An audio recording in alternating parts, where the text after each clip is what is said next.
ఎన్టీఆర్ ఈ మూడక్షరాలు తెలుగు నేలపై సృష్టించిన చరిత్ర మరో 1000 ఏళ్ళైనా అలాగే కొనసాగుతుంది. అటు రాజకీయంగా, ఇటు సినిమా పరంగా ఎన్టీఆర్ రికార్డ్స్ క్రియేట్ చేశారు. మే 28న ఎన్టీఆర్ జన్మదినం.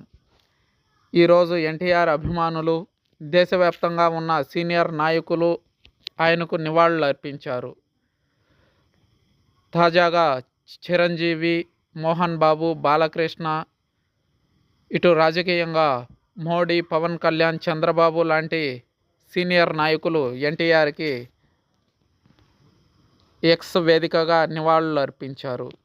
ఎన్టీఆర్ ఆశయాలను ముందుకు తీసుకెళ్లాలంటే ప్రతి తెలుగువాడు ఎన్టీఆర్ అందించిన స్ఫూర్తిని కొనసాగించాలని మోడీ పేర్కొన్నారు.